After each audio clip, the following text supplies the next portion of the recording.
আসসালামু আলাইকুম। রমজান মাস আরবি বছরের নবম মাস হচ্ছে রমজান মাস। কুরআন শরীফে আল্লাহ পাক বলেন, ইয়া আইয়ুহাল্লাযীনা আমানু কুতিবা আলাইকুমুস সিয়ামু কামা কুতিবা আল্লাযীনা মিন কাবলিকুম লাআল্লাকুম তাত্তাকুন। হাদিসের আলোকে রমজান মাসের বিশেষ আমল। ১. রমজান মাসের 4টি কাজ বেশি বেশি করবে। লা ইলাহা ইল্লাল্লাহ বেশি বেশি জিকির করবে। আস্তাগফিরুল্লাহ বেশি বেশি পড়বে। আল্লাহ তাআলার নিকটে বেহেশত চাইবে। দোজখ থেকে মুক্তি চাইবে। 5 ওয়াক্ত নামাজ যথা নিয়মে আদায় করবে। বিশেষ করে ঈশা ও ফজর নামাজ জামাতের সাথে পড়বে, কারণ হাদিস শরীফে আছে যে ব্যক্তি ঈশার নামাজ জামাতের সাথে পড়বে সে অর্ধেক রাত নফল ইবাদতের সওয়াব পাবে। আবার যদি ফজরের নামাজও জামাতে আদায় করে তাহলে বাকি অর্ধেক রাত নফল ইবাদতের সওয়াব পাবে। তাহলে হাদিসের সারাংশ হলো যে ঈশা ও ফজর জামাতে আদায় করবে সে পুরা রাত নফল ইবাদতের সওয়াব পাবে। মুসলিম শরীফ। অপর বর্ণনায় আছে শবে কদর রমজান মাসে হতে পারে, তাই এই বর্ণনা অনুযায়ী যে গোটা রমজান ঈশা ও ফজর নামাজ জামাতে পড়ল সে শবে কদরের ফজিলত তথা হাজার রাত ইবাদতের সোয়াব পেল। 3. বেশি বেশি এই দোয়া পড়বে, আল্লাহুম্মা ইন্নাকা আফুউন তুহিব্বুল আফওয়া ফাফু আন্নি। এর অর্থ, হে বিশ্বাসী বান্দাগণ, তোমাদের ওপর রোজা ফরজ করা হয়েছে যেমন তোমাদের পূর্বগতিকদের উপর ফরজ করা হয়েছিল, যাতে তোমরা আমাকে ভয় করো। সূরা বাকারা আয়াত 183। আল্লাহ পাক ইসলাম ধর্মের 5টি মূল ফরজের মধ্যে একটি করেছেন রমজান মাসের 30টি রোজা। যে ব্যক্তি এই ফরজকে অমান্য করবে সে কাফের হয়ে যাবে।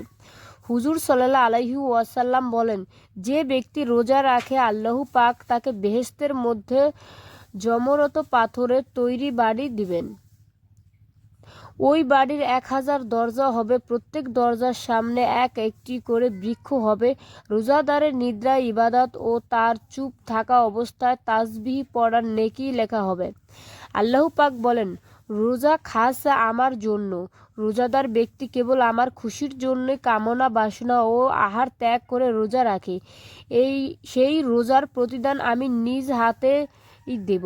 আল্লাহ পাক আহার হতে মুক্ত রোজাদার ও দিনের বেলায় আহার হতে বিরত থাকে রোজা ফাঁকি দেওয়ার অভ্যাস দূর করে। যেহেতু রোজাদার দিনে গোপনে আহার করলো, কাহারও উহা টের পাওয়ার কোনো উপায় থাকে না, তবুও রোজাদার তা করে না। প্রকৃত রোজাদারের পূর্বের সমস্ত গুনাহ মাফ হয়ে যায়। যে ব্যক্তি রোজাদারকে ইফতার করার সে রোজাদারের সমপরিমাণ নেকি পায়, তাতে আবার রোজাদারের নেকি কমে না। রোজা রুহকে শক্তিশালী করে, বিচার শক্তি ও স্মরণ শক্তি বৃদ্ধি করে।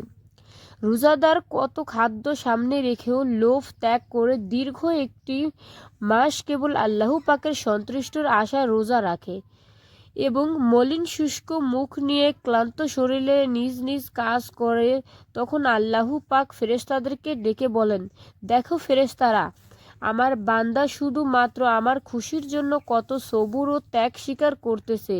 তখনই আল্লাহ পাকের করুণার সিন্ধু উথলিয়ে ওঠে, খুশিতে বান্দার গুনাহ মাফ করে দেন। হুজুর সাল্লাল্লাহু আলাইহি ওয়াসাল্লাম বলেন, যে ব্যক্তি রমজান মাসে জুমার দিনে ইবাদত করে সে 1000 বছরেরও বেশি ইবাদতের সওয়াব পায়।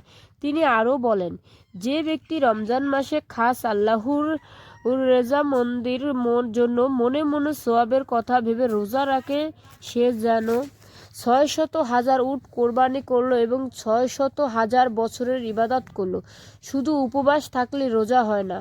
হুজুর সাল্লাল্লাহু আলাইহি ওয়াসাল্লাম বলেন, যে রোজাদার মিথ্যে কথা ও অসৎ কাজ করতে ছাড়তে পারে না তার রোজার আল্লাহ পাকের কোনো প্রয়োজন নেই, সেই রোজায় কোনো ফয়দা হয় না। 5টি কাজে রোজা নষ্ট হয়: মিথ্যে বলা, গীবতে শেকায়েত করা, চখলখুরি করা, মিথ্যে কসম খাওয়া, পর পুরুষের দিকে কুদৃষ্টিতে করা। চক্ষু রোজা উহার দ্বারা মন্দ বস্তু না দেখা, নেক কাজের দিকে ফেরানো, কুরআন শরীফ ও হাদিস শরীফে দেখে পড়া। কানের রোজা উহার দ্বারা পাপের কথা না শোনা, আল্লাহ ও রসুলের কথা শোনা। জিহ্বার রোজা, উহা দ্বারা কোনো বেহুদা কথা না বলা, আল্লাহর জিকির করা। হাতের রোজা, উহা দ্বারা শরীয়ত বিরোধী কোনো পাপের কাজ না করা।